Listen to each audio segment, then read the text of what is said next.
પગનું તળિયું નીચે મૂકતાની સાથે જ સખત દુખાવો થઈ જાય છે. એકદમથી એવું લાગે પગ નીચે મૂકતાની સાથે જ એકદમથી શોક ફીલ થાય છે. અને આ વસ્તુ તમારે કોમન થઈ છે કે સવારે ઉઠી ગયા, સવારે બેડ પરથી જેવો પગ નીચે મૂક્યો એવું તરત જ પગમાં દુખાવો થવાનું ચાલુ થઈ જાય, બળતરા થવાનું ચાલુ થઈ જાય. તો મિત્રોને તમને ડોક્ટરે ઓલરેડી કીધું છે કે તમને પ્લેન્ટર ફેસાઇટિસ છે. તો આ કન્ડિશનમાં શું કરવું, ફિઝિયોથેરાપી કેવી રીતે હેલ્પફુલ થઈ શકે છે, આ વસ્તુ કેમ થાય છે, બધી જ જાણકારી તમને મળશે આ વિડીયોમાં. મિત્રો, હું છું ફિઝિયોપ્રેમ શાહ અને મારી ચેનલ ફિઝિયોટ્રેન્ડ્સ ગુજરાતી ઉપર તમારું સ્વાગત છે, જ્યાં હું તમને બધાને ફિઝિયોથેરાપી રિલેટેડ ઘણું બધું જ્ઞાન આપું છું કે તમારા ડિફરન્ટ કન્ડિશન્સમાં ફિઝિયોથેરાપી કેવી રીતે તમને હેલ્પફુલ થઈ શકે છે. આજના આ વિડીયોમાં આપણે વાત કરવાના છે પગના તળિયાની સપાટીમાં થતો પેઇન, જેને આપણે પ્લેન્ટર ફેસાઇટિસ પણ કહેતા હોઈએ છીએ. તો સૌથી પહેલા મિત્રો એ જાણવું બહુ જ જરૂરી છે કે પગના તળિયાની સપાટી ઉપર જે ફેશિયા રહેલું છે એનું કામ શું છે. તેનું મેઇન કામ છે કે પ્રોટેક્ટ કરવાનું ઓવર એક્ઝાજરેટેડ મૂવમેન્ટ થવાનું. જેમ કે આપણે પગ મૂકીએ નીચે જમીન ઉપર ચાલીએ ત્યારે પગ આપણો ઉપર નીચેની તરફ મૂવમેન્ટ કરતો હોય છે, ત્યારે વધારે એની પર ખેંચાવ ના આવે એ બધું જ વસ્તુ પ્રોટેક્ટ કરવાનું કામ હોય છે આ પ્લેન્ટર ફેશિયાનું. અગર એની ઉપર લોડ વધી જાય, ક્યારેક વધારે ખેંચાવ આવી જાય તો એના કારણે એમાં ઇન્ફ્લેમેશન થતું હોય છે, જેને આપણે સોજો પણ કહી શકીએ. તો એની અંદર જ્યારે સોજો આવે ત્યારે ઓટોમેટિકલી આપણે ત્યાં દુખાવો થવાનું ચાલુ થઈ જાય. અને સ્ટાર્ટિંગમાં અગર આપણે એનું ધ્યાન ના રાખીએ તો ધીમે ધીમે એ દુખાવો વધતો જાય અને તકલીફો વધતી જાય છે. હવે વાત કરીએ કે કયા કેસમાં આ પ્લાન્ટર ફેસાઇટિસ થવાના ચાન્સીસ વધી જાય છે. તેમાં સૌથી પહેલો નંબર આવે એ કે જ્યારે તમારા પગની પાછળના જે સ્નાયુઓ આવેલા છે, જેને આપણે કાફ મસલ કહીએ છીએ, એ અગર ખૂબ જ ટાઈટ હોય તો એના કારણે પ્લેન્ટર ફેસાઇટિસ થઈ શકે છે. હવે પગની પાછળના સ્નાયુઓ ટાઈટ ક્યારે હોઈ શકે? યાર તમે ચાલવા જતા હો છો પણ પ્રોપર સ્ટ્રેચિંગ નથી કરતા, કાં તો પછી એક્ટિવિટી બિલકુલ નથી, પગને એકદમ આરામ આપો છો, તો જેના કારણે સ્નાયુ વધારે ટાઈટ થઈ ગયા છે, જેથી કરીને જ્યારે પણ કંઈક વધારે એક્ટિવિટી કરવાની આવે તો તમને ત્યાં આગળ દુખાવો ચાલુ થઈ જાય. બીજી પોસિબિલિટી એ હોઈ શકે કે તમે જે તમારા શૂઝ પહેરો છો, ચપ્પલ્સ પહેરો છો, એ પ્રોપરલી નથી પહેરતા, જેમાં તમારા પગના તળિયાની સપાટી ઉપર જે પ્રેશર આવે છે એ વધી જાય છે, એના કારણે તમને પ્લેન્ટર ફેસાઇટિસ થઈ શકે છે. કાં તો પછી ત્રીજું રીઝન એ હોઈ શકે કે તમે ડાયરેક્ટ ત્યાં આગળ કોઈ લોડ વધારે આપી દીધો છે, એક જ દિવસમાં વધારે ઊભા રહેવાનું આવ્યું છે. ઘણી વખતે એવું પણ અનુભવમાં થયું છે કે જે લોકોને વધારે ઊભા રહેવાનું કામ હોય છે એ લોકોને પ્લેન્ટર ફેસાઇટિસ થવાના ચાન્સીસ વધી જાય છે.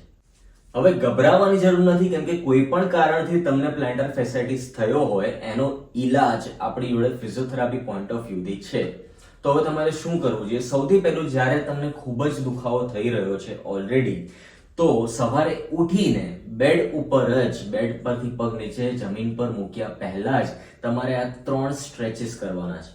સૌથી પહેલા સૂતા જ પગના પંજાને ઉપરની તરફ ખેંચો, 5 કે 10 સેકન્ડ હોલ્ડ કરો અને ધીમે રહીને પાછા લઈ જાઓ, અને નીચેની તરફ પણ જેટલા લઈ જઈ શકો એટલું લઈ જવાનો પ્રયત્ન કરવાનો છે. આવું 5 થી 10 વાર કરવાનું છે.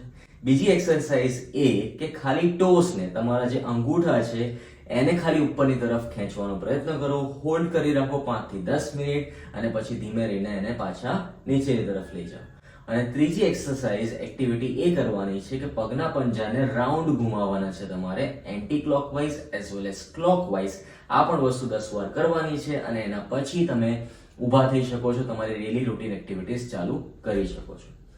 બીજી વસ્તુ તમારે મિત્રો એ કરવાની છે કે તમારે દિવસમાં જ્યારે બી પોસિબલ હોય ત્યારે કાફ મસલનું સ્ટ્રેચિંગ કરવાનું છે રેગ્યુલરલી. તો કાફ મસલનું સ્ટ્રેચિંગ તમે ઇઝીએસ્ટ વેમાં આ રીતે કરી શકો કે પગના પંજાને દિવાલ પાસે ઊભો રાખીને રાખવાનું, પછી ની સ્ટ્રેટ રાખી અને બોડીને ખાલી આગળની તરફ ઝુકાવવાનું, જેથી કરીને તમને પગના પાછળના ભાગે એટલે કે કાફ મસલમાં સ્ટ્રેચ ફીલ થશે. એ 10 થી 20 સેકન્ડ સુધી હોલ્ડ કરો અને આ વસ્તુ તમે 2 થી 5 વાર રિપીટ કરી શકો છો.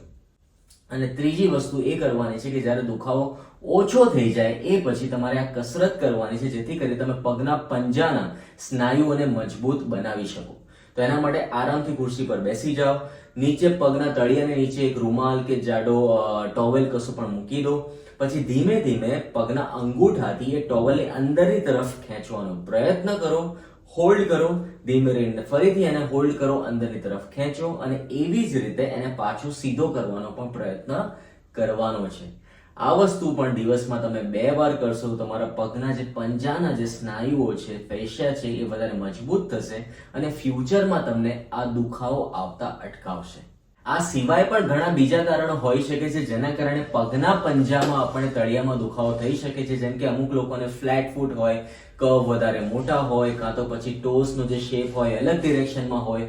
તો આ બધા જ કારણોના કારણે થતા જે પગના દુખાવા કે બીજી કોઈ પણ વસ્તુ છે એનું ડિસ્કશન આપણે આગળના વિડીયોમાં કરવાના છીએ. તો હજી સુધી અગર તમે ફિઝિયોટ્રેન્ડ્સ ગુજરાતીને સબસ્ક્રાઇબ નથી કરી તો કરી નાખજો અને આ વિડીયો શેર કરવાનું ભૂલતા નહીં તમારા ફેમિલી, સ્વજનો સાથે, જેથી કરીને એમને પણ ખબર પડે કે પગના તળિયાના દુખાવામાં શું કરવું.